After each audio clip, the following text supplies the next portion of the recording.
My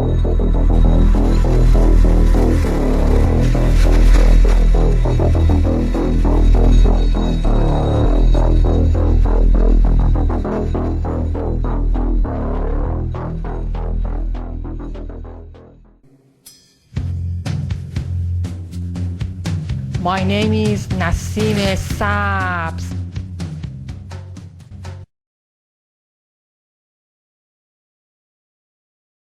I sit on a council of 13 people that take orders only from the Rothschild Tribunal in London, which they claim they take their orders directly from Lucifer. I was the manager of Zodiac Productions, which Zodiac Productions, its name's been changed since then. I'm not even sure what they call it now, but it's the largest music conglomerate in the world. It owns RCA Records, Columbia Records, Motown Records, owns almost all the concert booking agencies in the United States. And that's not even the name of the company that owns it. The name of the company that owns it is Brenner Enterprises, and Brenner Enterprises is owned by Chase Manhattan. Chase Manhattan's owned by Standard Oil, and Standard Oil is owned by the Lords of London. You can track it on back. You kind of get the idea after a while. But I was the managing president of Zodiac Productions. It's one of my jobs as being one of these 13 people. Thus, I got to know many of the people who produce music and sing the music and play the music that you play. Now, one of the closest friends that I got during that time that I obtained was a man named David Crosby. Crosby, Still, Nash & Young. I saw David the day before Christmas last year, talked with him. I got him away from this witch that he had with him. He told her to go shopping. We were in West Hollywood, and I was witnessing around to people I knew. We went off in this store, and we started talking. I said, David, I'd like to ask you a couple questions. I said, I already know the answers, but I've been gone for 5 years. I'd like to know if certain things are still the way they were when I left. I said, now I'll have to explain some of this when I'm done, because you're not going to understand it all unless you know something about music. I said, do they still take the master to the temple room? Dave said, yeah. I said, do they still have the coven conjure demons into the master? He said, of course. I said, now, I got to know something. What's the main reason for rock music? He said, come on, Lance, you know what the reason is. I said, please, David, I don't want to guess. Tell me what the main reason is. He says, the same as when you were in, so that we can play spells on people that we couldn't cast spells upon. I'll explain what that means in a minute. I said, okay, one last thing. I've been hearing that you must be an initiated witch now to get a record contract. He said, that's right. He says, many of us that weren't total witches have to be witches now in order to produce music. I said, thank you. The master is a tape about as big as the top of this podium that looks like an overgrown 8-track that the album is cut on and is placed in a machine that produces and presses the records and the 8-tracks and cassettes that you buy. After it's been recorded, it's taken in. This is why a master's cut months in advance before it's released. On the full moon, it's taken in to a temple room about the size of this auditorium that is in every one of the major music companies, behind locked doors up in the executive offices. And it's placed on an altar sitting in the north of the room, and a pentagram engraved in the floor. And 13 hand-chosen witches and wizards and a coven come in and conjure a principality or a power up, usually Regia or something like that, and order him to tell the demons under him to follow every record and every tape coming off of that master. As I tell many Christian parents, you can go home and count your kids' records, probably yours too, and count how many demons at least are there. If that's too hard for you to believe, I'm sorry. That's why they do it. Now listen to me. This is why rock music's addicting. Have you ever seen kids that got rid of their music? They go around like this. They can't wait to find a rock station somewhere, and they sneak off just like getting a cigarette or a fix, because it's addicting. That's why they can't give it up. The rest of the conversation was this. You can't cast a spell on a Christian, but you can get a Christian to cast a spell on themselves. If you give the permission for the spell to work, being a Christian won't block it. And rock music is not just a song. It is supernatural music that which is carefully designed by their spirit guides or familiar spirits in the form of spells. Now, although the devil's music's power is the music and God's music is the words, much of the songs are written in what we call witch language. Give you kind of an idea. Many of you talk on a CB, unless you know what a smoky is, and a 10-4, and a front door and back door and rocking chair and these type of things, you don't know what you're talking about. Same with witches. When you're in the first and second level, you have to learn over 2,000 words that said by anybody else mean something totally different than when you say them. Elton John has said he's never written a song or sung a song that wasn't in which language. And I want to show you something. See how many kids in here will be honest and adults. How many remember and have heard at least several times a song called Hotel California? Somebody tell me what it meant. Quickly, somebody tell me what it meant. Huh? That's pretty close. But from the words, what did it mean? Well, that's more of a guess. See, most people can't tell you. That's why when people do drugs and they listen to songs in which language, they get some of the meaning. But most of the time, they can't tell you. Stop and think how many songs are out there that you really like, and you don't have any idea what the person was talking about. Beyond the Yellow Brick Road? How about The Destroyer by Kiss? Can anybody tell me what it's about? Kiss said in it, kids, show your parents. They're talking about Helter Skelter. Beatles sung Helter Skelter in which language? Nobody knew what it meant. Manson did because he belongs to the process. Helter Skelter is a several thousand-year-old word. Most of the music is either about Helter Skelter or a place called the Night Winds, which is what Hotel California is about, and different doctrines of witchcraft. You listen to them, your parents let you listen to them, and they have no idea. Kiss openly bragged how they were gaining control of people through their music because the people played their music. They told how they didn't form their own group.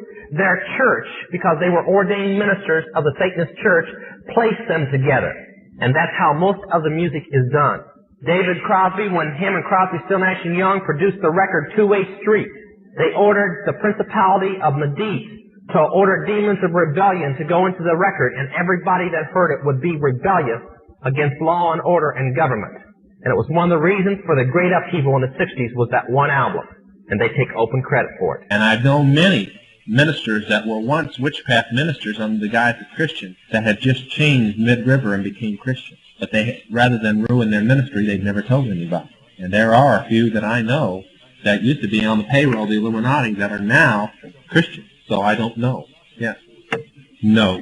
All right, the question is, can a demon possess a Christian? No. Can a demon influence a Christian? Yes. Yes. I was saved, born again, 2 weeks, and trying desperately to make it before the other ministers in the Baptist church I was at decided that I was never going to make it unless they got what I had invited in me in witchcraft out of me, because it was still there.